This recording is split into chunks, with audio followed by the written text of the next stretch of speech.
আজকে হচ্ছে বাবুর মামনিদের বাসায় এসেছে, তাই না বাবু? হ্যাঁ, এখন বাবু ঘুরতে যাবে।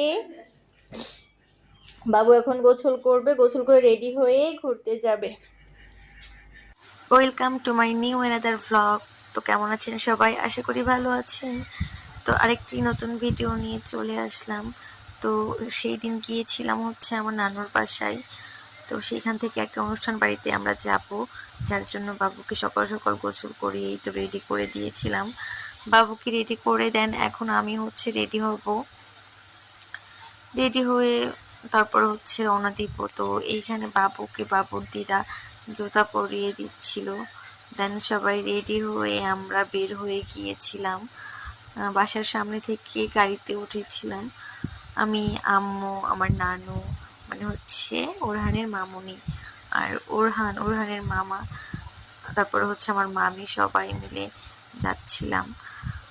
তারপর এই তো গাড়িতে উঠে দেখেন ওরহান বাবু কেমন চুপচাপ হয়ে বসে থাকে, যেন ঘুমিয়ে যাচ্ছে। দেন এই তো চলে আসলাম অনুষ্ঠান বাড়িতে। ওরহান গাড়ি থেকে নামতেই যাচ্ছিল না, জোর করে হচ্ছে ওরহান বেবিকে নামানো হলো।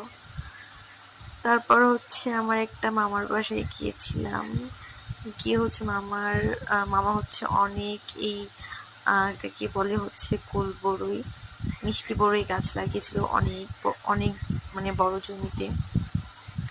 তো সেখানে ঘুরতে গিয়েছিলাম, এটা নিয়ে হচ্ছে আমি আরেকটা ব্লগ আপলোড করব।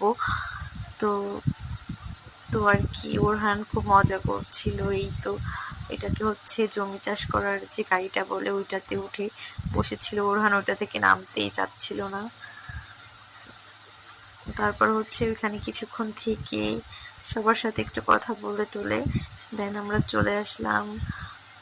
দুপুরের টাইম হয়ে গিয়েছিল, খাবার সময় হয়ে গিয়েছিল, যার কারণে চলে আসলাম অনুষ্ঠান বাড়িতে।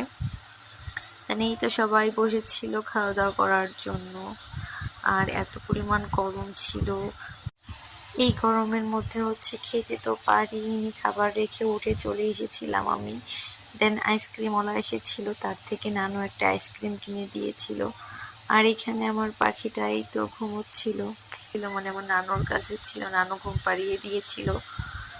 এই তো দেখেন কি সুন্দর করে ঘুমিয়ে আছে, আর বাইরে কত মানুষ যার যার খাবার খাচ্ছে, আর এখানে আমার পাখিটা নিশ্চিন্তে ঘুমাচ্ছে, আর কোনো টেনশন নেই। তা সে কিছু খেতেও পারিনি, খাওয়াইতে পারি নাই। দেন আমরা চলে আসলাম বাড়িতে।